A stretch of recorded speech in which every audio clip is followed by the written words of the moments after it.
Yo, if you don't know, it's a channel called Enliven React to Things Daily. Today we got a video on what makes the dollar store so cheap. Y'all don't know things at the dollar store. Sometimes be a dollar, don't be a dollar. But y'all here, my boy's coming back. So yeah, we're finna be reacting daily for real. But if you're new, make sure you subscribe, and if you're not new, make sure you hit that like button. But do both, you know. If you're not new, but you watch my videos and you're not subscribe. If you subscribe, like my videos. If you're not subscribed and you just not watch my videos, subscribe and like my videos, and maybe you can even drop a comment. But without further ado, let's get right to the video. Of educational and children-friendly content. That's definitely what this is. So come on in. It's only $4 a month, and it's a lot of fun perks. Chris, why would you put that on the screen? You're ruining it. You're ruining it for everybody. If I asked you what's the most popular retail chain in America, you'd probably say something stupid like CVS, Walgreens, Dwayne Reed, or Walmart, or Target. Yeah, if he asked me that, my first thing would probably be Target. Like, what y'all first be? If he asked y'all that question, what would y'all first thing be? What would the first store would you say? What's the most famous retail in America? What would you say? Because I would say Target or Publix. Or perhaps BJ's. Do you guys love BJ's? I love BJ's. That's a real store in New England, and it's very popular, but holy shit, how did they not see that marketing-wise? But the biggest retailer in the US by number of stores is actually Dollar General. In fact, there are more I did not know that. Dollar General got the most stores in the US? dollar stores in America than every Walmart, Target, McDonald's, and Starbucks combined. Who doesn't love going down to the dollar store? More than all those combined, which is kind of insane. Because McDonald's got a lot of McDonald's, if you think about it. Dollar General, there's more Dollar General than there's more McDonald's? Or I'm picking up a new flavor of Faygo. Look, they got cotton candy flavor for only 25 cents. Faygo is slept on. What's your favorite Faygo? If you ever had Faygo, what's your favorite Faygo? I like the red one. Or the purple one. If you ain't tried Faygo, get on Faygo. A fitting price for such a disgusting abomination. Oh no, it's not 25 cents, it's $1.25. Well, that's a little upset. It's a dollar store. Why are we going over $1? What for a Faygo? What the f? I just don't get how you're gonna lie about selling things for $1 and then not only that, sell me something Is Faygo nasty to y'all? He says Faygo is nasty. Faygo is not nasty. He crazy. Should be literally a nickel. It's cotton candy Faygo, and you're gonna charge $1.25 for that? Have some credibility. But that's just the thing. Hardly anything in the dollar store actually costs $1. Well, Dollar General and Dollar Tree and Family Dollar are three different things. Now, Dollar General ain't got nothing in a dollar that's really $1 in there for real. Anymore. They're all liars. They all sell things more than $1, and it's in their name. It's damn right unconstitutional. But Dollar Tree, I can't lie. Dollar Tree got a lot of things that's either $1 or $1.25. It's 25 cents. That's tax for real. Cause I remember, like, I ain't that old, but before inflation started going up, I'm 19. But I remember you can go into Dollar Tree and you would get something for $1 and it'd be $1.07. Like, tax was 7 cents on everything in a Dollar Tree. It's like if you found out I had a super small I mean, my name's Big Tug. I gotta be packing down there. Start a rumor that I'm packing down there. And honestly, I can't think of one good reason why the dollar store would need to charge more than $1. Inflation, that's made up, print more money. But still, with prices so relative. Not gonna lie. Inflation is kind of made up because all they gotta do is really print more money. If they print more money, where's the inflation? Hey.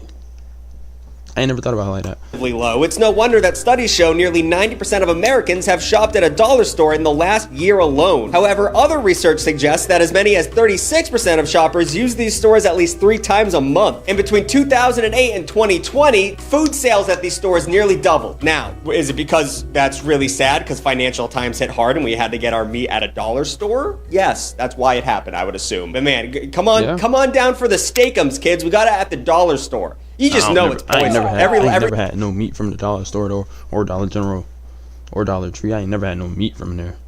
Maybe snacks or something to drink, you know, but never like no meat like this. Line in that is poison. So not only are dollar stores everywhere, but they're quickly becoming a consistent component of the American diet. During a 2020 earnings call, Dollar General CEO Ted Vasos said, "We do very good in good times." Money to spend. The sweet spot, I would tell you, we do very good and wait, I'm tripping. The sweet spot, I would tell you, we do very good in good times and we do fabulous in bad times. Vasos said, but I would rather see our core consumer to to have money in their pockets and be able to spend equally. Both are consumable and non-consumable businesses. Dang, it seems like I can't read right there. What the hell? And we do fabulous in bad times. He loves the pores, Teddy. Honestly, if everything's going so good all the time, sounds like you could probably afford to keep your shit under $1 there, Ted. But considering today's dollar is worth 47% less than it was 25 years ago. Dang. $100 in 2000 is worth $182 today. And our US dollar lost 47% of its value since 2000. That shit's crazy. Oh, Ted's fabulous bad time seems to be here to stay. Tuglets, it's time to dig between the cushions of your couch and find the spare change, because today we're taking a trip to the dollar store and we're gonna figure out what the hell's going on over there. And also, do people find change between the cushions anymore? I mean, I haven't had a couch good enough to have cushions. It's usually one slate of fabric. And even then, I mean, do people have loose change in their pockets anymore? I remember going between the cushions and getting ice cream money. I've just seen an ice cream truck today, and I don't know if I'm tripping, but like this Sonic ice cream, that joint used to be $1 on ice cream truck. Today it's like $7 just for one Sonic ice cream, or one of these right here, one of these ones. That's Batman. I'm tripping. But this Sonic ice cream used to be like $1 or like $2. But I just literally seen an ice cream truck today, and it was like $7. And then these things right here, it's like $5 a piece. It's crazy. For the ice cream truck when I was a child. Kids don't have that anymore. Chris, you can go to the next segment whenever you want. I'm just gonna be talking about the ice cream man for a while. The roots of discount retail stretch back so far that they predate the era when $1 was considered cheap. It's hard to think about now, but there was a time in America when a crisp George Washington was actually worth something and not filling up space in your pockets. What are you gonna get for $1 nowadays? A cow tail? Chris, put up a picture of a cow tail. I don't even think you can get anything for $1 for real. Can you, because y'all know, like 25-cent now liters, can you even get 4 of those for $1 even? Delicious, but they're fucking disgusting. Back in 1788, $1 was worth $30. You think he said what? I don't get money. How can that be disgusting? Back in 1788, $1 was worth $30. $1 today was worth $30. You think I don't get money. How can that be true? Which is why the first discount stores were actually called 5 and 10 cent stores. Hey, yeah, you see? The first of which was created in 1878 by the most 1878 name I've ever heard in my life, Frank Winfield Woolworth. Holy shit, that is an entrepreneur. Woolworth did live up to his name, however, becoming wildly successful by creating the first 5 and dime stores. The business model was so lucrative that it was quickly duplicated by other stores, spawning some of America's first chains, including what would eventually become the 20th century retail giant Kmart. Remember Kmart? That's why I said 20th Dang, I remember when Kmart first started getting shut down. Century giant, because that's not around no more. They failed spectacularly. Maybe I'll make a video about that one day, but we're gonna be talking about the dollar store today. But of all the 5 and dimes, none were as successful or as influential as the 20th century Ben Franklin stores. Now, naming your store after a founding father is a bold move, especially when you're picking Benny Franklin, because that dude was a pervert. I mean, not only did he invent lightning rods, bifocals, and glass instruments played with wet fingers called the harmonica, but Franklin wasn't just inventing things, he was also a cocksmith. The dude loved him some French. He loved a French more than he loved this country. So how does this dude know all this? In his honor, we decided as a country to get together and name a cheap little fucking store after him, and I'm sure he would be thrilled if he lived to see the day. Ben Franklin stores were everywhere. At the company's peak, they operated 2,500 locations, and in 1945, a World War II veteran named Sam Walton bought a Ben Franklin in Newport, Arkansas. The store was sold to Franklin for $25,000, and the sellers apparently were quoted as saying, "This dude's buying a lemon." That's not a direct quote, they wouldn't say this dude, but they did call the store a lemon. If you don't know what a lemon is, it's something that's right out the gate and he's probably gonna fail. But what nobody saw— Dang, like, it's crazy to think that, like, because now I don't know if, not to insult none of the military people, but if when you get out the military, can you just go spend $25,000 on a store nowadays? Common was the business IQ of this fucking shell-shocked war veteran. In 3 years, Walton's annual sales topped $250,000, which in today's money is about a trillion billion jabinka joints, because that's a lot of money back then. Eventually, Walton struck out on his own, creating a little store called Walmart. That's right, the basic principles of Walmart, one of the world's largest retailers, were fine-tuned in the dollar store, where Walton learned the pricing, merchandising, and layouts that would influence the Walmart model. And you guys know the Walmart model. It's perfect. You get the candy at the checkout aisles. You sell guns in cages next to baby formula. They don't even sell guns at Walmart no more, do they? I ain't been in a Walmart in a minute. perfect. It's America. But it isn't just Walmart that claims roots in the Ben Franklin stores. This shit was wildly influential, turns out. In 1953, a Ben Franklin was purchased by K.R. Perry, whose son would eventually take up the family business by opening up a Dollar Tree. And So Walmart and Dollar Tree was made off this Ben Franklin store. That's crazy work.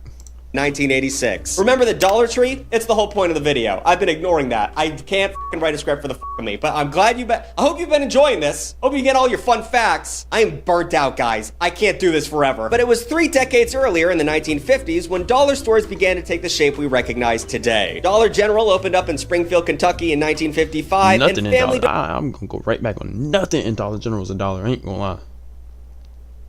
I don't even think you can get nothing for like $1.50.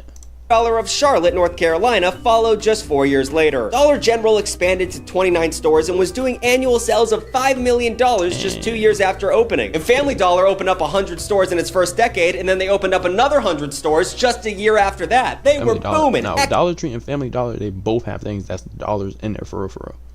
Exponential growth. Chris put up a chart. The 50s facilitated their spread because of the growth of the American suburbs and small towns after World War II. Dollar stores filled that gap of affordable and convenient shopping. Come on down, we're selling hams today. Plus big box stores like Walmart, they weren't even existing yet. You had to wait a decade for that shit. And even when they did, they tended to grow at a slower pace. But this was the genius of the dollar store, and the reason they spread across the country like a weed. They require so little overhead, gang. So little overhead. Their buildings, inventories, and employees are a fraction of those needed by regular retail shops. Because I'll let you in on a little secret, okay? If you have an entire store dedicated to shit that costs less than $1, you can only imagine how little that costs to actually That is so right. produce in South. They were making a crazy margin on all this shit. Smaller footprints allows them to thrive in communities often overlooked by big... Bro, if you ever walk in a Dollar Tree or a Family Dollar or a Dollar General, if it ain't got no self-checkout, if the Dollar General or the Family Dollar or whatever ain't got no self-checkout, it be one cashier in there. And it might be a line of 20 people, but it's going to be one cashier, and she going to be going slow. She or he is going to be, it's mainly going to be a lady, and she going to be going slow. Not even to say that, but like, I don't know what's their problem in only having one cashier and one stocker. You feel me? They be going so slow, it be a line of 20 people, and the stocker won't even come out there and help.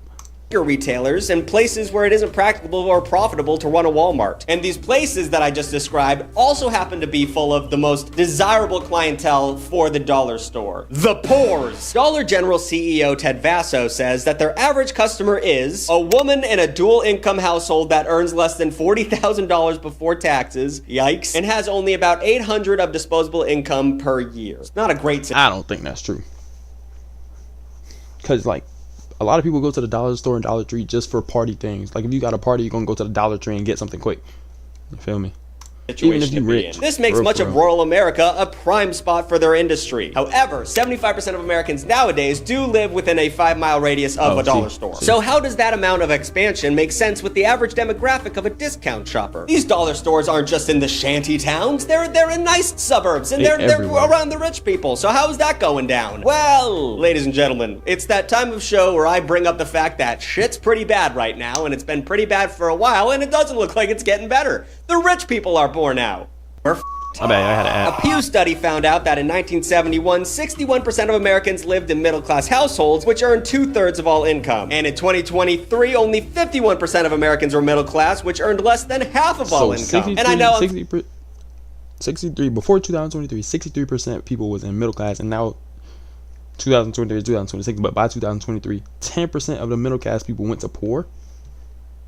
Throwing a lot of numbers out here. It gets a little confusing when you start thinking about how bad things actually are. But they're important in this discussion because you can quote me on this. Chris put up on the screen, numbers are business. That's the first thing they teach you in business school. You like numbers? Because that's business. What I'm saying is the middle class is shrinking, and that's a great thing for people who own dollar stores. To quote Vasso, as this economy continues to chug along and create more of our core...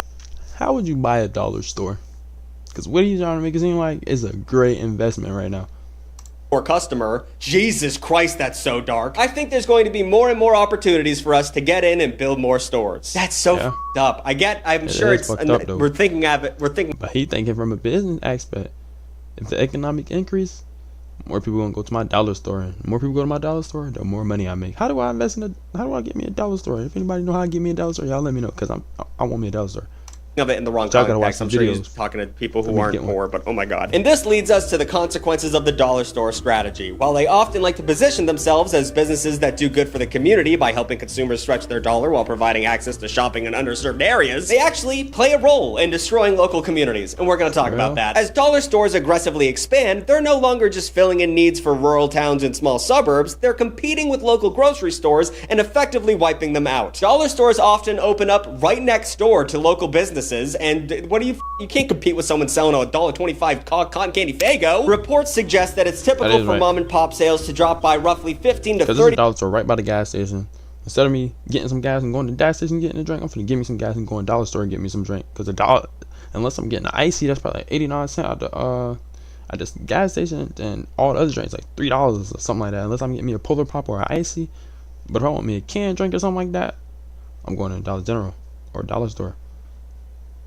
Dang, where my mouse? percent after a dollar store opens, driving many of them out of business. tripping. Studies have found a substantial decline in the number of grocers within a 2-mile radius of new dollar stores, which lead to food deserts. And that's when need a to make place, videos about this damn an area it's really hard to get good, healthy food, so they have to go to like 7-Eleven and buy donuts in order to survive. It's a big issue, and dollar stores contributing to that. And this cycle continues as fewer grocery stores mean more business for dollar stores, leading to more dollar stores opening, destroying even more Is that why grocery when stores. Dixie is So at closing this down? point, A lot of when Dixie's are closing down. If y'all don't know, like the hell of when Dixie's. I know what you're asking yourself. If y'all in the Tucker. South. Is this all know all if this they bad got stuff one you're Dixie up talking north. about? Is this all worth the savings? Is this worth the $1.25 Faygo, which is the only item I currently know that sells at dollar stores? But honestly, that question might be a little bit of a moot point. Dollar stores have a penny pinching reputation that's made them a favorite among thrifty and low income households, but that reputation might actually not be warranted. After all, if you think about it, these stores are making an insane amount of money. In 2024, Dollar General's net sales topped $40 billion, while Dollar Tree raked in 1 year, $17.6 billion, and Family Dollar made $13.25 billion. How could a business that keeps inventory so cheap make so much goddamn money? Guys, Because they buying the inventory for cheap. They might sell a pen that they buying for 25 cents for $1.25. They done made $1 on.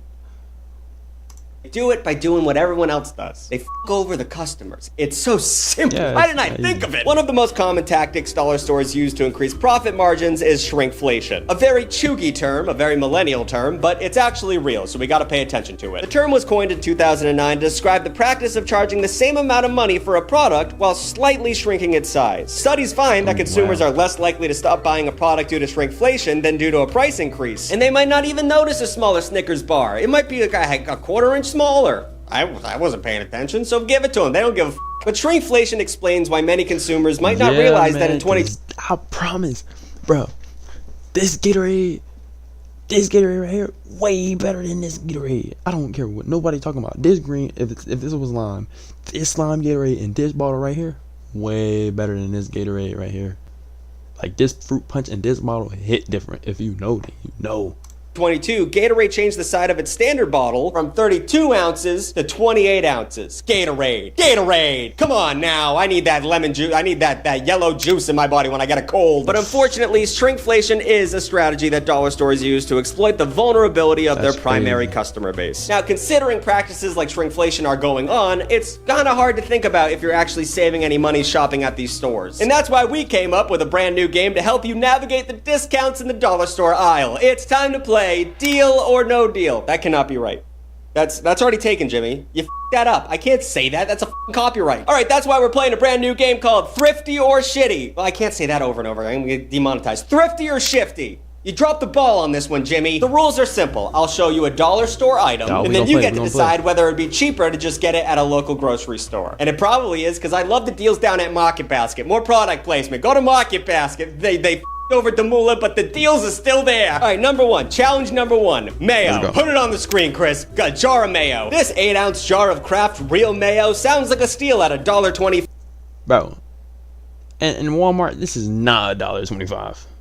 Let's see. 5, which equals about 15.625 cents per ounce. Holy, what a steal. But honestly, I've never heard of mayo coming in an 8-ounce increment, so I'm I'm already confused and a little bit suspicious. I also hate how it immediately labels itself as real. I know they're trying to differentiate themselves from mayo, what's that shit, Miracle Whip, which is disgusting, but I hate when anyone put, like, made with real sugar. I hope. What kind of fake sugar can you use? Yeah. I don't know. Calling it real mayo makes it seem like it's a naturally occurring element on this earth instead of being whipped up with a shit ton of oil and eggs. Like, it doesn't grow on a tree, gang. It's not, real is a big word. Okay, so it's time to decide, Tuglets. Thrifty or shifty? Survey says a 30-ounce jar of mayonnaise runs about $40 at my local grocery store, which comes in at about 13.3 cents an ounce. Which some of you geniuses out there would notice that is less than the number I said earlier about the dollar store mayo. Right. So you're getting even though it seems cheaper, you're just buying less. All right, number 2. It's less, but like, would I have a little bit less for $3 less? Right. Thousand Island dressing. I'm pretty sure that's what they put on Big Macs. I've never had it on a salad. Again, we have an example of a weirdly small bottle, with this dressing again costing $1.25 for an 8-ounce bottle, or 15.625 per ounce, cents, whatever. We got that. It's cheap. So anyway, thrifty or shifty? Answer: it's a little weird, actually. For complete transparency, the 8-ounce bottle available at the dollar store was Kraft, a name brand. And with that in mind, my local grocery store carries a 16-ounce bottle of Kraft Thousand Island for $4.29, which is approximately 26.8 cents per ounce. And that would make the dollar store version of this thrifty. However, if you're already shopping at the dollar store, I don't think a name brand is much of a concern, in which case you can get a generic Thousand Island for $2.49 or 15.5 cents per ounce, which makes the dollar store version of Thousand Island dressing shifty. So I guess you just gotta pay attention. You gotta bring a calculator to the store, which is so fun when I'm shopping at a discount store. All right, challenge number 3. But really, if you go into a discount store, Dollar Tree, Dollar General, Family Dollar, whatever, you're not looking at none of this. You don't care. It's $1. Okay, we're gonna use it, and we're gonna come back. We're gonna get another one for $1. Really, instead of buying the one that's $2.85, right? We get 2 of them. That's $1.25. Now that's $2.50. It's better than $2.85 for one, right? Ramen, the cheapest thing on earth. I remember back when these were 29 cents a packet. I don't know what happened to this country. Ramen is pretty much the cheapest way to keep yourself alive on this planet, so I was a little surprised to see this stuff at the dollar store charging $1.50 per pack. That is so much money. You just buy a can of soup for that. But it's a 5-pack, so if you do the math, each one's only about 30 cents, and that's a screaming good deal for a bowl of soup. But ramen noodles occupy a weird space in the culinary world. The type you make at home is incredibly unhealthy, accounting for 72% of your recommended sodium intake per package, and the kind you get at a restaurant melts in your mouth, and it's the best thing on earth. So it's a weird, I don't get it. But one thing I noticed is a 5-pack of ramen noodles is a little unorthodox. Usually it's a 6-pack. Yeah, so my God. Say that. Usually it's a 6-pack. Suspicion flares are flaring. Is it thrifty or shifty? Answer: okay, we might be splitting hairs here because ramen is already so goddamn cheap, but you can get a 12-pack at a standard grocery store for $4.99, which is over 41 cents a pack. So this is thrifty, but with a pretty big asterisk. Keep in mind that these bigger packs of ramen do always go on sale. In fact, while I was writing this, you could get a 12-pack of ramen at my local market for $2.99 or a little less than 25 cents a pack. So whatever. Frozen pizza, number 4. This was one of the most shocking items I found in the store because I don't care, bro. This frozen pizza at the Dollar Tree or Walmart, wherever you get this shit from, it's nasty. It don't matter how long you cook it, that junk gonna be soggy, bro. You can burn it and it's still gonna be soggy. Each one of these pizzas is $5 each, which is, it's a supreme pizza, but it's still a fucking frozen pizza. And it's not even DiGiorno, which is like the best one. No, so survey says nasty too. That junk be all gushy and mushy and shit. Or shifty, and I thought this was gonna be a slam dunk for shifty. No way could anyone in their right mind charge over $5 for a Red Baron pizza. But sure enough, they do. This same thing is being sold at my local grocery store for $5.99. $1 more for Red Baron. What happened to this country? I don't even know how we win this game, folks. I feel like we're losing, no matter what we do. How did it get so dark? This was supposed to be a fun history lesson about the dollar store. What's the next segment? Oh good, the section is called The Human Cost of a Dollar Store. Fantastic. Dollar stores aren't always a value for consumers, and they often hurt local businesses. But guess what? They are awful to their employees. 92% of Dollar General workers earn less than $15 an hour, which, just in case you weren't crazy to think about when they generating damn near 20 billion a year, right? Or even more than 20 billion. Paying attention, $15 an hour is not livable anywhere in the United States anymore. You could be in Kansas and you're Not only are these staffers underpaid, but they also have to work with the bare bones staffing. Oftentimes, dollar stores only have 2 people working at once. What I said, 2 people. One stocking and one at a cashier. And that makes things really complicated considering that they're always trying to sell balloons at the front of their store. Just one parent trying to buy a balloon for their child that they love will completely f over an entire shift at Dollar General. Not to mention that since there's only 2 people working, you basically have to do everything. You ring people up, you stock the shelves, you clean. Go to any grocery store, they have like 40 people doing all those jobs. There are people who are making hundreds of thousands of dollars a year who don't even work remotely as hard. Former dollar store employees report being expected to work long hours with little or no overtime. So not only is this wildly exploitative, it's also They getting exploited to the extreme. unsafe. Without time to take care of stocking, the merchandise piles up in the aisles. At every Dollar Tree, you'll see this. I promise. Now, I haven't seen this at Dollar General, but at every Dollar Tree, you'll see this. I don't know if you've been to a dollar store recently, but it looks like a fucking bomb went off. And federal safety inspections have repeatedly found blocked exit routes, fire hazards, and unsafely stacked merchandise. In 2024, Dollar General paid a $12 million fine to the government for workplace safety violations. And nothing changed. They were just like, yeah, we do that shit. Here's the money for it. But when you got 20 billion, 12 million don't matter. we're not. It's way cheaper to just not pay these people than it is to pay you guys. So fuck it. But a blocked exit is the least of your worries at the dollar store. Because of their lack of security and small numbers of employees, they get robbed all the fucking time. There's now, Dollar General by my house, I don't think it's ever gotten robbed. Just the gas station right next to Dollar General, though, it has got robbed. 50-50 coin flip if you walk into a dollar store. It's currently in the middle of a mugging. In Dayton, Ohio, 81 criminal incidents were counted by police at dollar stores in 2023. And while the majority of them involved theft, several of them were robberies. Robberies are incredibly common at the dollar store. And I know they're an easy target because they got one dude called Todd running the shop, but how much money could you squeeze out of a... Be for real. Have you ever walked into any gas station, dollar store, Walmart, Target, Publix, when Dixie, BJ's, Bucky's, any retail store, and have you ever stole anything in your life from a retail store? Maybe it'd be a candy bar, maybe it'd be some gum, maybe it'd be a drink, maybe it'd be some candy. Have you ever stole anything in your life? Be for real. Dollar store. I'm sure they have $20 in cash behind the register, but man, they think it might be worth it because people die a lot during these. According to data from the Gun Violence Archive, 172 people have been injured in Dollar General stores since 2014, and nearly 50 have died. That's too many. I mean, death is always a tragedy, but we're averaging 5 a year here. One Ohio Dollar General employee named Dave Dukes actually experienced 3 armed robberies, so many that the company sent him to... So look, you experienced 3 armed robberies, right? After the first one, okay, maybe. After the second one, you don't quit. After the third one, you feel me? Other stores in the region to train employees on how to handle themselves while a gun is being pointed at them. But after his 3rd robbery, Dukes hit his limit and he started bringing a gun to work. I don't fucking blame him. And of course, he got robbed again at Dollar General and he fucking shot the dude and killed somebody. All of this over cotton candy Faygo. All right, this is okay. But after 3 times of getting robbed, you just don't quit and go find another job. It's $15 an hour worth you shooting somebody and taking their life instead of you going to find another job? Maybe you can't get another job, but is shooting somebody, taking their life, really worth the $15 an hour? I don't think so.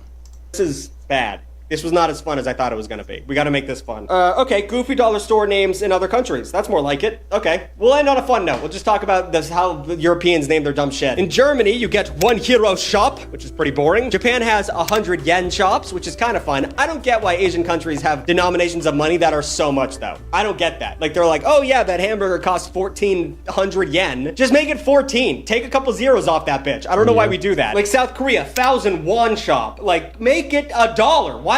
So just cut the zeros off of it. Vietnam, 10K stores. You see what I'm saying? Dollarama in Canada. That's fun. That's a fun one. The UK used to have a 3-penny stores, which sounds dumb, but now they have Poundland, which is where I took your mother last night. And of course, Poland has I have no clue. I don't know. Chris, put it on the screen. I have no clue how to say that. There's a 5 in there. 5's watch. Nothing like a little xenophobia to take the edge off. But before I go, I want to make one thing abundantly clear. I don't think it's bad to shop at the dollar store. I don't think that's a bad thing to do. And I'm not shaming anyone for doing it. You guys aren't the problem. That's absolutely fine. Sometimes you can really stretch your George Washington shopping at these fine retailers. However, I think it's important to realize just how these stores work, and that's by feeding off of... One thing we got to keep in mind, that this dude that's making that video, he is probably rich. Are After the video, misery. we'll see They how much give subscribers less, we got. they charge more, they how much destroy we small businesses, and create practically death traps. As one retail researcher expertly put it, what the dollar stores are betting on in a large way is that we are going to have a permanent pays to have underclass in knowledge. America, And you got based on the knowledge. concept that the jobs went away and the jobs are never coming back, and that things aren't going to get better in any of these places. So on that super fun note, thanks for watching Big Tug. New videos every Saturday and sometimes Wednesday. Like, comment, and subscribe. Do all those things. Shout out the extra Tuglets. All right, bro. Let's go see. Let's see how much subscribers he got. So he got 1.9 million subscribers, right? Well, let's check his video views. Okay, he got 1,900,040 subscribers, right? And his channel got 862 million views. So let's do it right here making these videos. Right? It's clearly rich, but hey. But look, if you enjoyed this video, make sure you go check out him, Big Tug, and leave a like and subscribe, and come back for my next video tomorrow. Until next time.